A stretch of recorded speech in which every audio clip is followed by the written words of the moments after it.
الله محمد رسول الله لا إله إلا الله محمد رسول الله.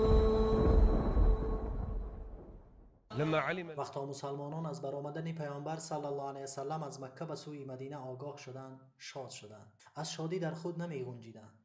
هر وقتی که نماز صبح را می خواندند به گرد و اطراف مدینه می برآمدند و منتظر پیامبر صلی الله علیه وسلم می شدند. هوا بسیار گرم بود. هرگاه سایه ناپدید می شد و آفتاب بالای سر راست می آمد به خانه هایشان بر می گشتند. هر روز می برآمدند بعد از نماز بامداد. مردان و زنان، کودکان همه در انتظار آن محبوبشان صلی الله علیه و سلم بودند. روزی دوشنبه، 8 ربیع الاول، سال 14 از نبوت بود. وقتی که آفتاب بالای سر راست شد، صحابگان به خانه هایشان برگشتند. اما یک یهودی که در بالا خانه اش بود دید که رسول خدا صلی الله علیه و سلم نمایان شد.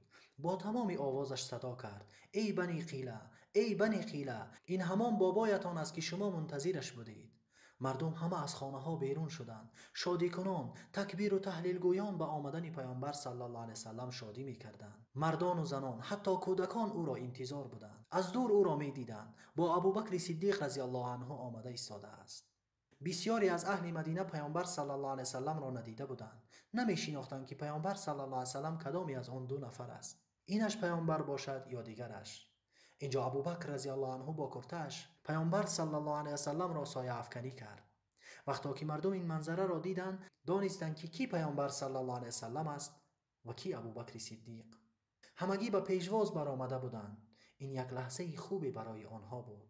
همه در انتظارش بودند. اکنون او را دیدند. همه او را گیر کردند. تکبیر و تهلیل می گفتند و خداوند درباره او این آیه را نازل کرد: فإن الله هو مولاه وجبريل وصالح المؤمنين والملائكة بعد ذلك ظهير.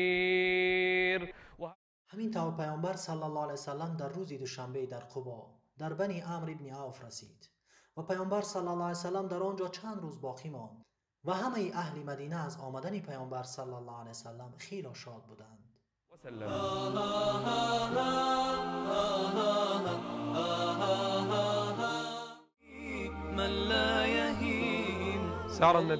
پیامبر صلی الله علیه وسلم با دوستش داخل مدینه شد. آن وقتها این شهر یثریب نام داشت. با آمدن پیامبر آن را با مدینه الرسول یعنی شهر پیامبر نامگذاری کردند. سپس با نام مدینه مشهور شد.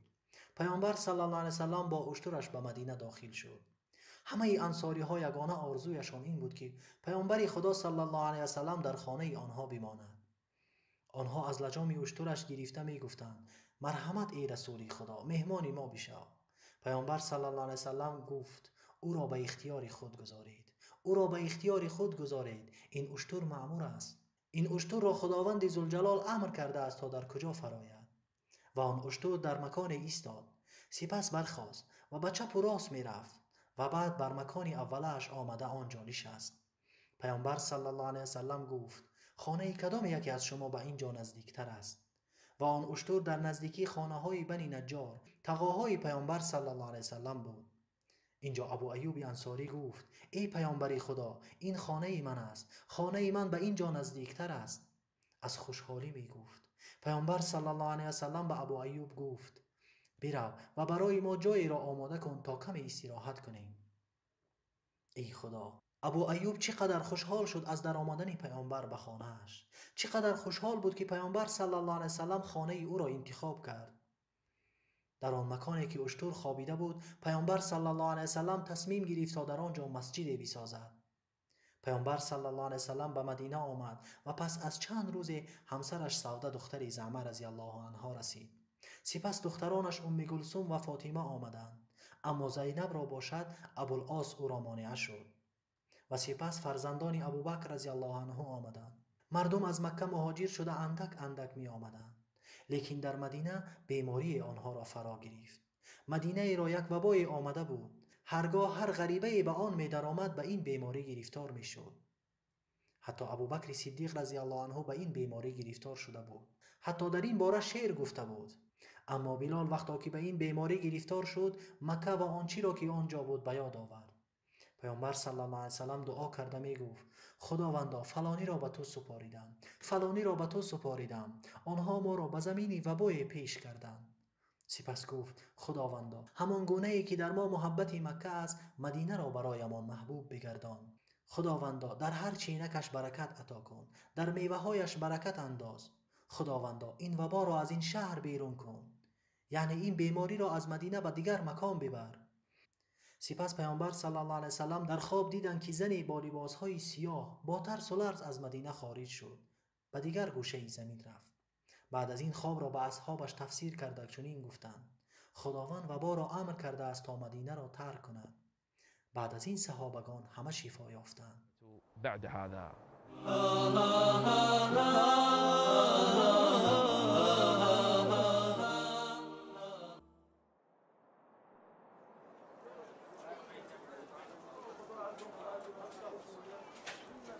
اولین کاری که پیامبر صلی الله علیه وسلم در مدینه شروع کرد این ساختن مسجد بود. همه صحابگان را به این کار تشویق کرده بود.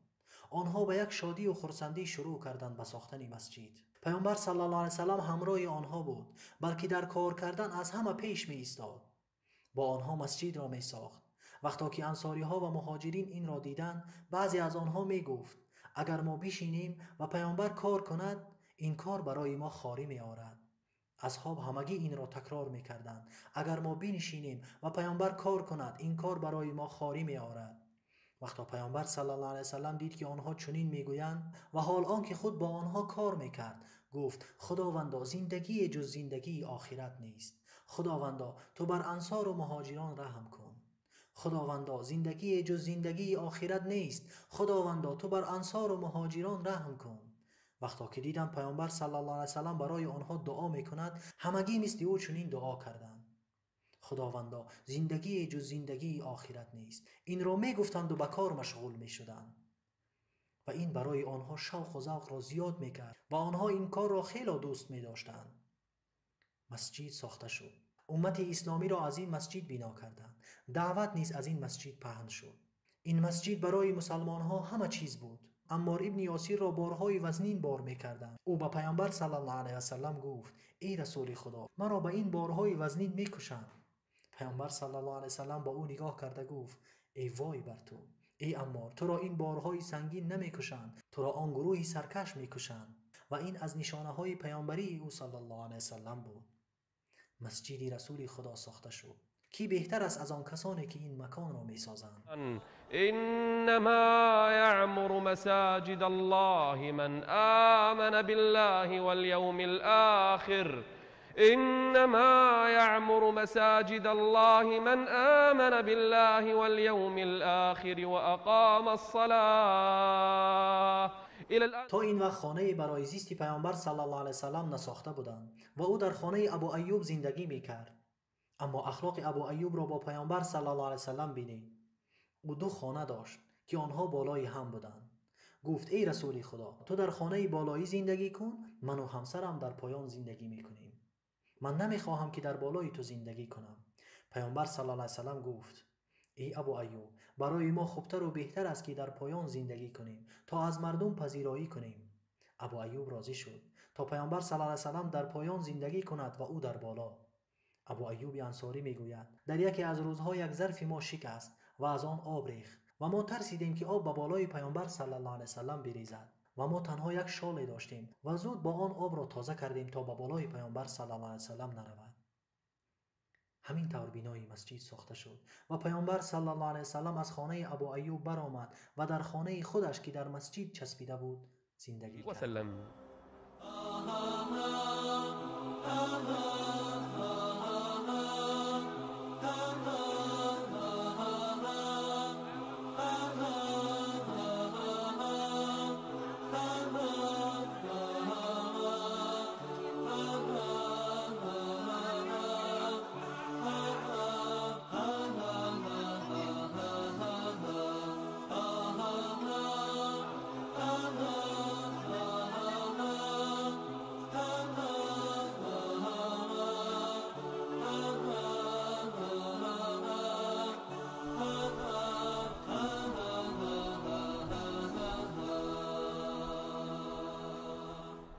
أول خطبة خطبها اولین خطبه‌ای که پیامبر صلی الله علیه وسلم خوانده بود در آن چنین آمده: هیچ یکی از شما نمیماند مگر اینکه با خدایش روبرو می شود. به طرف چپش نگاه می کند جز عملهای کردهش چیزی را نمی بیند. به طرف راستش نگاه می کند جز عملهای کردهش چیزی را نمی بیند. به پیشش نگاه می کند آتش دوزخ را می بیند. از آتش دوزخ خود را اگرچه با دانه خرما هم باشد نجات دهید. سپس پیامبر صلی الله علیه وسلم برای آنها موعظه می کرد: اکنون وقتی گذاشتن اولین خیشت‌ها برای ساختن دولت اسلامی آمده است. اولین چیزی که بعد از ساختن مسجد کرد دلهای آنها را به هم جمع کرد. مهاجران و انصار را به هم جمع کرد. مهاجران فقیر و تنگ دست بودند. وقتا از شهرشان آمدند چیزی نداشتند. مردان و زنان، کودکانی آنها، حتی آنهایی که چیزی هم داشتند قریش نگذاشته بود تا با خود بیارند. مالهایشان را گرفته بودند. با یک تنگ دستی و ناداری به سوی برادرانشان در مدینه برآمدند. وقتا مردم به مدینه رسیدند پیامبر صلی الله علیه وسلم خواست یک دولت اسلامی تشکیل کند که با هم رابطه زیج داشته باشند، زیرا آنها از دیگر قوم و از دیگر شهر بودند. اینجا پیامبر صلی الله علیه وسلم فکری برادری را کردند. بین مهاجران و انصاری ها برادری گذاشتند. این کار بسیار دشوار بود. میان انصاری ها جنگ ها صورت می گرفت که سالیانی دراز دوام می کرد. اینجا پیامبر صلی الله علیه وسلم خواست اول بین انصاری ها الفت و دوستی ایجاد کند و این چنین بین انصاری ها و مهاجران. پیامبر صلی الله علیه وسلم شروع کرد به ایجاد دوستی و الفت بین هر دو دل. فلانی با فلانی، حمزه با زید، علی ابن ابو طالب را با خود برادر کرد و همین طور خداوند میان دلهای آنها الفت و دوستی ایجاد کرد. وألف بين قلوبهم لو أنفقت ما في الأرض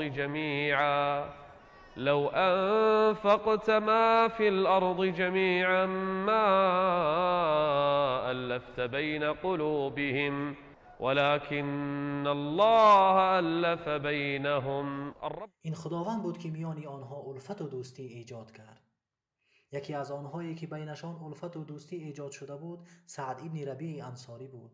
پیامبر صلی الله علیه وسلم او را با عبدالرحمن ابن عوف که از مهاجران بود برادر قرار داد. عبدالرحمن خود یک مردی تاجری بود در مکه، لیکن اهل مکه همه مالش را گرفته بودند. وقتی که به خانه سعد ابن ربیع آمد: اکنون شما به این از خود گذشتن بنگرید. سعد نصف مالش را به عبدالرحمن ابن عوف جدا کرد. نصف خانه‌اش را به او داد. عبدالرحمن مردی بیزنی بود. سعد گفت: من 2 زن دارم.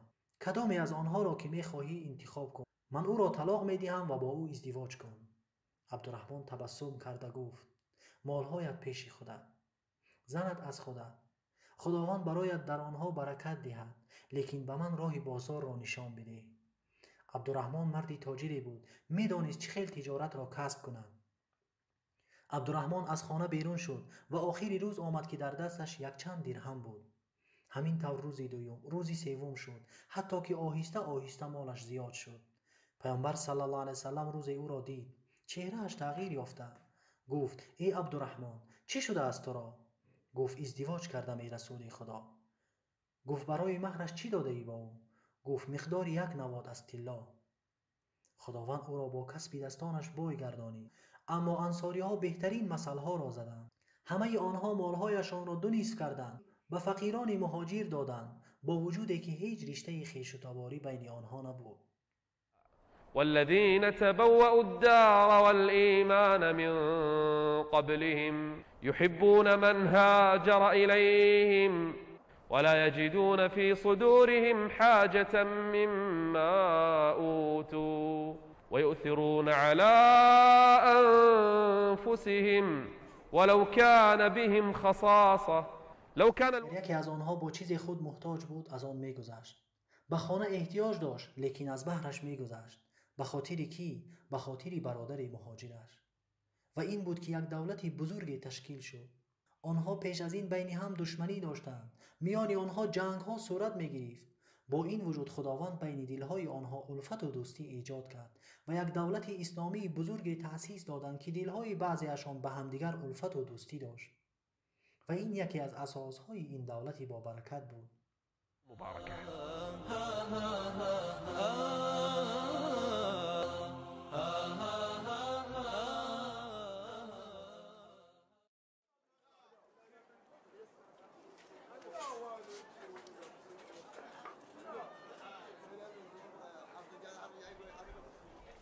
كان الناس في مردم المدينة مدینه هرگاه که وقتی نماز می در آمد به مسجد می آمدند تا نمازشان را بخوانند و چیزی نبود تا آنها را آگاه کند که وقتی نماز رسیده است. مردم در فکر فرو رفتند. بعضی ها پیشنهاد دادند که مثل یهودی ها ذوق را بزنیم، لیکن این را پیامبر صلی الله علیه وسلم قبول نکردند. سپس بعضی ها پیشنهاد کردند تا یک زنگوله مثل نصرانی ها بزنند. این فکر هم قبول نشد. یک مرد انصاری آمد که نامش عبدالله ابن زید بود. او خواب دیده بود. در خواب دید که مرد دو لباس سبز داشت و در دستش ناقوس بود. گفت آیا این را به من میفروشی؟ گفت تو با این چی کار میکنی؟ گفت مردم را از وقتی نماز آگاه میکنم. آن مرد گفت آیا تو را به بهتر از این چیز راهنمایی نکنم؟ گفت بکن. گفت بگو الله اکبر الله اکبر الله اکبر الله اکبر اشهد ان لا اله الا الله اشهد ان لا اله الا الله اشهد ان محمد رسول الله. برایش از آن را تعلیم میداد و این خواب را با پیامبر صلی الله علیه وسلم گفت. پیامبر صلی الله علیه وسلم دانست که این اشاره برای دعوت به سوی نماز است. پیامبر صلی الله علیه وسلم با او گفت این را برای بلال بیاموز. گفت چرا ای رسول خدا؟ گفت زیرا صدای او از صدای تو بلندتر است. اینجا بلال هرگاه که وقتی نماز میشد به بالای خانه یکی از زنهای بنی نجار که بلندترین خانه در اطراف مسجد بود می برآمد و مردم را به سوی نماز دعوت میکرد. همین طور از آن برای هر یک نماز مشروع شد. یهودیان در مدینه زندگی میکردند. از اولین زمانی که پیامبر صلی الله علیه وسلم به مدینه آمد دشمنی را نسبت به او سر کردند. یهودیان این از طبیعت آنها بود که با تمام انبیا چنین میکردند. با وجودی که آنها در انتظار این نبی بودند، از برآمدنش آگاه بودند و مردم را از آمدن او بیم میدادند. صفیه دختری حویی ابن اخطب که از یهودیان بود میگوید پیش از اسلام آوردنش بود. میگوید من یکی از فرزندان دوست داشته پدرم بودم و پدرش سردار قبیله بود. حویی ابن اخطب میگوید من نشسته بودم همان روزی که پیامبر صلی الله علیه وسلم به قبا رسیده بود، ناگهان پدرم با عمکم یاسیر به خانه در آمدند. میگوید من از چهره آنها دانستم که چه حادثه رخ داده است. من کوشش میکردم با پدرم بازی کنم، لیکن او به من اهمیت نمیداد. چه کپ شده است؟ چه خبر باشد؟ عمکم یاسیر از پدرم پرسید آیا این همان شخص است؟ یعنی این همان پیامبری است که در کتاب‌های ما ذکر شده؟ حویی گفت آره اوست. یعنی او همانی است که صفتش در کتاب‌های ماست و مردم را ما از آمدنش بشارت می‌دادیم؟ یاسیر به حویی گفت آیا تو یقین داری که او همان نبی وعده شده است؟ گفت آره یقین کردم که این همان نبی است. یاسیر به حویی گفت اکنون چی کار میکنی؟ گفت به خدا سوگند که تا زمانی هستم با او دشمنی میکنم. الله اکبر. میدانست که او پیامبر است و به این چیز یقین داشت و آمدنش را انتظار بود و مردم را به این چیز بشارت میداد، اما وقتا که یقین کرد گفت تا وقتا که هستم دشمنی میکنم با او. الذين آتيناهم الكتاب يعرفونه كما يعرفون أبناءهم یقین داشتند که او رسول خدا است چنانه که به فرزندانشان یقین داشتند. أبنائه يعرفونه كما يعرفون أبناءهم وإن فريقا منهم ليكتمون الحق وهم يعلمون. الله أكبر. يوم يعرف یهودیان دانستند که خداوند با آنها نبی فرستاده است، برای دشمنی با او شتافتند. أفكلما جاءكم رسول بما لا تهوى أنفسكم استكبرتم ففريقا كذبتم وفريقا تقتلون. رجل من مردی از عالمان یهود با نام عبدالله ابن سلام میگوید وقتا که از آمدن پیامبر صلی الله علیه وسلم آگاه شدم، بر بالای درخت خرما برآمده بودم و عمه هم در نزدم بود.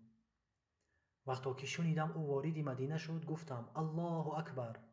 عمه هم به من گفت خدا خارت کند اگر از آمدن موسی ابن عمران میشنیدی اینقدر خوشحال نبودی. گفتم ای عمه او و موسی برادرند، این نبی است و او هم نبی است. عمه هم به من گفت آیا او همان نبی است که به ما بشارت داده شده است که در آخر زمان مبعوث می شود؟ گفتم آره. آره این همان نبی است. میگوید رفتم به چهرهش نگاه کردم و دانستم که این چهره دروغگو نیست. او یکی از عالمان یهود بود. میگوید نزد پیامبر صلی الله علیه وسلم نشستم و اسلام را تعلیم گرفتم و گفتم ای رسول خدا، یهودیان مردمان سرکشند. وقتا که نزدت آمدند درباره من از آنها بپرس. و عالمان یهود به نزد پیامبر صلی الله علیه وسلم آمدند تا از او امتحان بگیرند و از پیامبر صلی الله علیه وسلم سوال کردند. میگوید من در نزد رسول خدا صلی الله علیه وسلم پنهان شده بودم در پشت دیواره.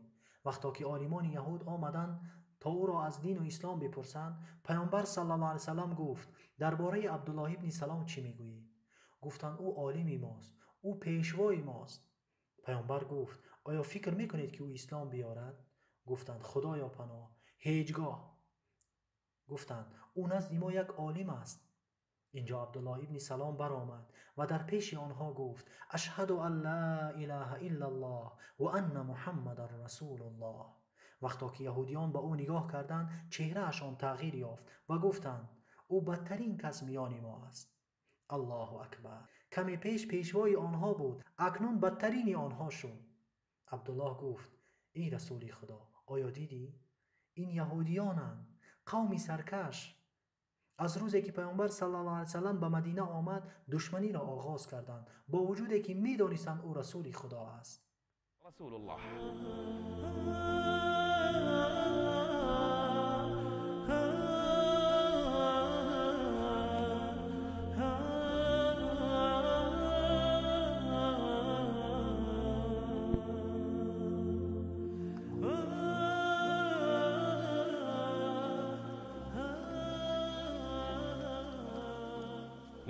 وقتا که پیامبر صلی الله علیه وسلم علاقه ها را بین مسلمانان به تنظیم درآورد، کی ماند؟ یهودیانی که در همسایگی با آنها بودند. بنی قینقاع، بنی قریظه، بنی نذیر، نزدیکترین کافران برای مسلمانان. پیامبر صلی الله علیه وسلم علاقه را بین خود و آنها نیز به تنظیم درآورد. برای آنها تمام حقها را داد. مالشان برای خودشان بود، هر چی که داشتن از خودشان بود. یکی از اساسی ترین عقد بین پیامبر و آنها این بود که دین مجبوری نیست. دین را برای آنها لازم نمی‌دانست و آنها را مجبور به عقیده خودش نکرد، بلکه آنها را به دین خودشان واگذاشت و این اولین علاقه بود بین پیامبر و دولت‌های کفر. یهودیان در اطراف پیامبر صلی الله علیه وسلم با تمام حقوق‌های خود زندگی می‌کردند. لیکن مشرکان مکه پیامبر صلی الله علیه وسلم و اصحابش را به حال خود نگذاشتند. آنها با سردار منافقان عبدالله ابن ابی ابن سلول علاقه ایجاد کردند و او را برای جنگ محمد صلی الله علیه وسلم و اصحابش ترغیب می‌کردند. بعد از آن که با عبدالله یک شدند به او گفتند. یکی از سرداران مشرکان به او گفت شما محمد را جا و مکان دادید در حالی که او از ما فرار کرد. یا اینکه او را می‌کشید و یا اینکه از آنجا پیشش می‌کنید، وگرنه ما با شما وارد جنگ می‌شویم. جنگاورانتان را می‌کشیم و زن‌هایتان را صاحب می‌شویم. اینجا عبدالله ابن ابی فرصت را غنیمت دانست و قومش را بر ضد پیامبر صلی الله علیه وسلم ترغیب کرد. لیکن آنها وقتی که سخن پیامبر صلی الله علیه وسلم را شنیدند که میگفت شما میخواهید برادران و پسرانتان را بکشید، آنها همگی گشتند و از گرد عبدالله ابن سلول دور شدند. همین طور وضعیت در اولهای آمدن پیامبر صلی الله علیه وسلم وزنین بود. خطر دائم اصحاب و مؤمنان را تهدید میکرد. حتی که عایشه رضی الله عنها میگوید در یکی از روزها با پیامبر صلی الله علیه وسلم نشسته بودیم. شنیدم که میگفت خوش بر حال آن مردی صالحی که ما را محافظی میکند. خوشا بر حال آن مردی که ما را محافظی میکند. عایشه رضی الله عنها میگوید خشخشی آواز سلاحی را از نزد در شنیدیم. پیامبر صلی الله علیه وسلم گفت کیست آنجا؟ گفت من سعد ابن ابی وقاص ای رسول خدا. پیامبر صلی الله علیه وسلم گفت چی تو را به اینجا آورد؟ سعد گفت من برای شما نگران شدم ای رسول خدا و آمدم تا شما را محافظی کنم. خداوند ذوالجلال او را فرستاد. پیامبر صلی الله علیه وسلم آرام شدند و آن شب را خواب کردند. بعد از این اصحاب با نوبت از پیامبر صلی الله علیه وسلم نگهبانی می‌کردند و این در اولهای آمدنش به مدینه بود تا اینکه خداوند این آیه را فرستاد و پیامبر را آرام کرد. النبي والله يعصمك والله يعصمك من الناس. پیامبر صلی الله علیه وسلم برای اصحابش گفت مرا رها کنید که خداوند مرا نگهبان است. خداوند پیامبرش را محافظت میکرد. خداوند نگهبانش بود. روزها میگذشت و مشرکان از پی فرصتی بودند تا قصدی از پیامبر و یارانش بگیرند. سعد ابن معاذ از انصاری ها خواست به حرم برود و کعبه را زیارت کند. او به خانه امیه ابن خلف رفت. سعد به امیه گفت برای من وقتی معین کن تا این خانه را طواف کنم و آنجا خالی باشد. وقتی فرصتی مناسب آمد گفت اکنون طواف کن. امیه ابن خلف همراهش بود. آنها را ابو جهل دید. گفت همراه است کیست ای امیه؟ گفت این سعد ابن معاذ است. ابو جهل گفت شما در این امن و آرامی طواف میکنید؟ میخواست مردم را از طواف باز دارد. سعد ابن معاذ با او گفت به خدا سوگند اگر شما ما را از طواف باز دارید ما شما را از راهی که به سوی شام میرود باز میداریم. ابو جهل مثلی که از این سخن ترسید گفت به خدا سوگند اگر امیه با تو نمیشد تو سالم به سوی اهلت باز نمیگشتی. سعد به نزد پیامبر صلی الله علیه وسلم بازگشت و او را با خبر کرد که مشرکان او را نگذاشتند تا خانه را طواف کند. مرحله خطر سخت‌تر میشد. اکنون آزار قریش زیادتر شد. شما صاحب این خانه نیستید. این خانه را ابراهیم ساخته است. این خانه خدا است. این را برای زیارت و عبادت ساختند. این اولین خانه ای است که برای عبادت مردم ساخته شده است. لیکن قریش با مکر و حیله ها آنها را از زیارت این خانه باز می داشتند. روزها می گذشت و خطر به پیامبر صلی الله علیه وسلم و اصحابش سخت‌تر می شد. وضع به درجه رسید که صحابگان با اسلحه خواب می کردند. و در این مرحله های سخت خداوند برای مسلمانان مرحله نوی را اجازه داد و آن مرحله این بود که در راه خدا بجنگند. أذن للذين يقاتلون بأنهم ظلموا وإن الله على نصرهم لقدير. پیامبر صلی الله علیه وسلم اصحابش را خبر داد که خداوند ذوالجلال ما را امر کرده است تا در راه خدا بجنگیم و این به آن خاطر بود که تا صحابگان برای جنگ در راه خدا آماده بشوند. في سبيل الله كالنور في جنح الظلام جاء الحبيب إلى الأنام هديا يضيء